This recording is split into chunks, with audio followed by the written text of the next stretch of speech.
Students, whatever homework is given to you, you have to submit it on the very next day between 8 am to 1 pm to the given WhatsApp number, and it is compulsory to submit your homework as your attendance will be marked on the basis of your submission.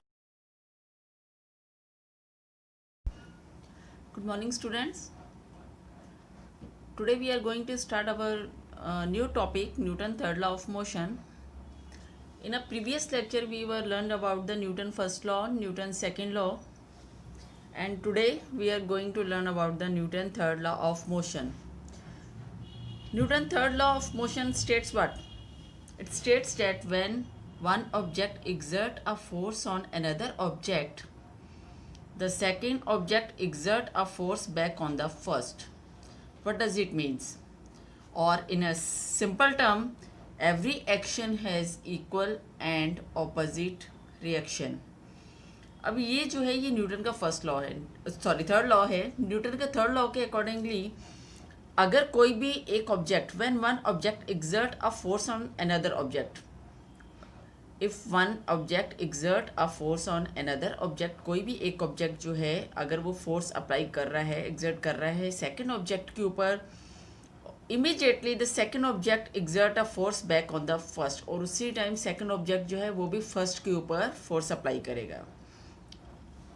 अब क्योंकि ये same दोनों objects जो हैं वो same नहीं है, different different objects के ऊपर ये अप्लाई होगा.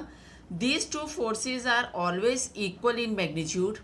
मैग्नीट्यूड दोनों फोर्सेस में सेम होगा but in opposite direction. For example अगर एक फोर्स जो है इस साइड हम लोग एग्जर्ट कर रहे हैं तो दूसरा फोर्स जो है सेकंड वाला ऑब्जेक्ट जो है वो फर्स्ट वन के ऊपर अप्लाई करेगा. तो ये दोनों जो हैं it is in opposite direction. Opposite direction के लिए we can put the minus sign. फिर से ये मैं रिपीट कर रही हूँ. When an object exert a force on another object, कोई भी अगर फर्स्ट वाला ऑब्जेक्ट जो है वो सेकंड ऑब्जेक्ट के ऊपर फोर्स लगा रहा है तो सेकंड वाला ऑब्जेक्ट भी इमीडिएटली फर्स्ट वाले ऑब्जेक्ट के ऊपर फोर्स अप्लाई करेगा. It means what? It means for example I have two ball A and B. First ball A it have the force F A, second one ball it is having the force F B. Now F A ball it exert the force on FB. It means second ball के ऊपर वो force apply करेगा और second ball जो है FB जो उसका force है वो फर्स्ट वन के ऊपर अप्लाई होगा. अब अकॉर्डिंग टू न्यूटन लॉ के अकॉर्डिंगली क्या था कि दोनों फोर्स जो है एक दूसरे के ऊपर एग्जर्ट करेंगी but in opposite direction. These two forces are known as action and reaction. अब फर्स्ट वन बॉल जो है उसने सेकेंड वन बॉल के ऊपर फोर्स एग्जर्ट किया, सेकेंड वाले बॉल ने फिर से फर्स्ट वाले बॉल के ऊपर फोर्स एग्जर्ट किया. It means F A equal to F B. First force of ball A is equal to force of B. दोनों का फोर्स इक्वल होगा but in opposite direction, because ये इस साइड फोर्स लगा रहा है और सेकेंड वन बॉल बी जो है it exert the force on ball A. That is why in opposite direction we can apply the minus sign. So FA equal to FB. Force of ball A is equal to force of B with opposite direction. So every action has equal and opposite reaction. जो भी action होगा उसका opposite reaction आएगा. जो भी action है first one ball ने उसके ऊपर एक्शन किया, उसके ऊपर फोर्स अप्लाई किया, इमीडिएटली सेकेंड वन बॉल ने भी उसके ऊपर अप्लाई किया है. They are in equal and in opposite direction. So this is our Newton third law of motion. अब इसके बहुत सारे डेली लाइफ में बेटे हम लोगों ने एग्जांपल देखी हैं. For example if we have the football match, आपको पता है फुटबॉल मैच में we have the two teams. Now we are looking at the football match and the teams are trying to kit with a greater force. They collide with the player of the opposite team but they feel hurt because each applies a force to another. दोनों football teams जो हैं एक दूसरे के ऊपर force apply करने की कोशिश करेंगी. जितना ज़्यादा फोर्स वो अप्लाई करेंगे उतना ज़्यादा वो हर्ट होगा और they are in opposite directions. Let us consider some more examples. At page number 122 figure 9.10. See the figure. There are two springs. First one spring it is attached to the fixed wall. Let it is spring B and second one spring is spring A which you hold with your hands. ठीक है। ये fix जो है spring जो है वो wall के साथ फिक्स है, और सेकंड वन स्प्रिंग जो है उसके आपने यहाँ पे टाई ऑफ कर दिया। Second one spring is a, जिसको आप हाथ से खींचोगे। अब आपको पता है कि स्प्रिंग बैलेंस जो है उसके ऊपर यहाँ पे रीडिंग दिखाता है। जितने भी हम लोग स्प्रिंग बैलेंस का आप खींच रहे हो या उसका जो भी मेजरमेंट ले रहे हो उसका रीडिंग यहाँ पे आएगा। अब इस केस में क्या है, स्प्रिंग बैलेंस के केस में क्या है, सपोज यहाँ पे जैसे ही आप हम लोगों ने स्प्रिंग यहाँ पे एक्शन और रिएक्शन क्या आएगा, अभी देखो यहाँ पे दो फोर्स आएंगे। एक्शन क्या है कि ये जो स्प्रिंग बी है it is attach to the this one wall. Now the fixed end of balance B, this one balance B, it is attached with a rigid, suppose like a wall. Now when we force is applied through the free end of a spring balance A, we observe that both the spring balance show the same reading on the scale. जैसे ही हम दोनों यहाँ से spring ए से इसको खींचेंगे तो यहाँ पे स्प्रिंग बी और स्प्रिंग ए का जो अंदर का यहाँ पे जो रीडिंग है वो सेम रीडिंग आएगी, because according to Newton third law action and reaction are equal. यहाँ पे जितनी, अगर ये यहाँ पे हम लोगों के पास 10 न्यूटन फोर्स अप्लाई होगा तो यहाँ पे भी 10 न्यूटन का ही कैलकुलेशन आएगा, ठीक है। तो अगर यहाँ पे हम लोगों ने फोर्स 10 न्यूटन का रीडिंग आया है तो यहाँ पे भी हमारे पास फोर्स जो है वो 10 न्यूटन का ही आएगा। Every action has equal and opposite. अब यहाँ पे हम लोगों ने इधर से फोर्स अप्लाई कर रहे हैं तो यहाँ पे ये स्प्रिंग को खींचने के बाद यहाँ से फोर्स अप्लाई होगा। एवरी एक्शन क्या था, स्प्रिंग के ये स्प्रिंग ने इसके ऊपर फोर्स एग्जिट किया, सेकंड वाले स्प्रिंग ने इसके ऊपर एग्जिट किया, तो दोनों का फोर्स जो है इक्वल आएगा but in opposite direction. Second example is given, आपके नीचे यहाँ पे page number this one gun का एग्जांपल दिया हुआ है बेटे। When the gun is fired it exert a force bullet on the, when the gun is fired, जैसे ये देखो एक रफ जैसे मैंने एक फिगर बनाया हुआ है। जैसे ये गन है, गन में से जैसे आप यहाँ से ट्रिगर ऑन करोगे यहाँ से एक बुलेट जो है वो फायर करके बाहर निकलेगी, ठीक है। अब ये क्या हुआ है, एक्सीलरेटेड फोर्स ने वो बुलेट को फॉरवर्ड डायरेक्शन में पुश किया। अब इसका ये क्या है, ये एक्शन फोर्स है। आपने ट्रिगर ऑन किया, ट्रिगर ऑन करने के बाद ये गन जो है वो फायर हुआ।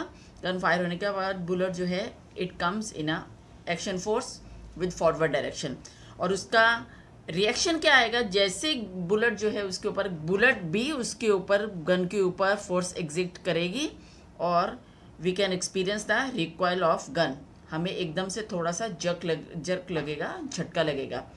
बुलेट जैसे ही फॉरवर्ड डायरेक्शन में जाएगी आपका गन जो है वो पीछे हल्का सा पीछे जर्क करके पीछे बैकवर्ड पोजीशन पे जाएगा। तो एक्शन क्या हुआ, एक्शन जो है बुलेट एक्शन फोर्स के साथ, एक्सीलरेटेड फोर्स के साथ आगे फॉरवर्ड होगा, और बुलेट एक्सीलरेटर होने के बाद वो उसके ऊपर रिएक्शन क्या आएगा कि वो गन को वापस जग देगा, वापस रिकॉल देगा। ये है उसका रिएक्शन फोर्स।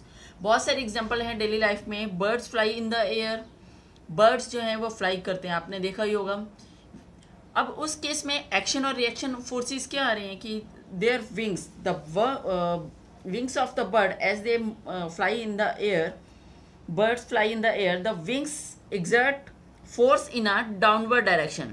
ये जितने भी उसके जो विंग्स हैं जो उनको फ्लाई करने के लिए यूज़ कर रहे हैं वो फोर्स जो है वो डाउनवर्ड डायरेक्शन में लाएंगे, और इसका रिएक्शन क्या आएगा कि एयर जो है वो नीचे से वो भी अपवर्ड फोर्स के ऊपर की तरफ फोर्स अप्लाई करेगा, ठीक है। विंग्स ने डाउनवर्ड फोर्स अप्लाई किया, ये था उसका एक्शन। एक्शन का रिएक्शन क्या आएगा कि एयर भी नीचे से फोर्स अप्लाई करेगा in a upward force in a opposite direction। next example is when you walk on a road। अब जैसे आप चल के जा रहे हो रोड पे, कहीं पे भी walk on a road, तो रोड में चलने के टाइम पे the road exerts opposite force। जैसे आपके for example this is your feet, आप चल रहे हो तो रोड जो है आपकी ऊपर जो है रोड जो है ऑपोजिट फोर्स के साथ आपको यहाँ, क्योंकि आपका पाँव जो है ऊपर की तरफ से फोर्स अप्लाई कर रहे हैं और नीचे से जो ग्राउंड है वो ऑपोजिट डायरेक्शन में ऑपोजिट फोर्स अप्लाई करने के कारण we can move to the forward direction. Next example 9.2 sailor, this one figure 9.2। अभी आप लोग कई बार बोटिंग करने जाते हो, जू में जाओगे या जू के पास में कई लेक्स वगैरह होते हो, हम लोग ने कई बार बोटिंग किया है।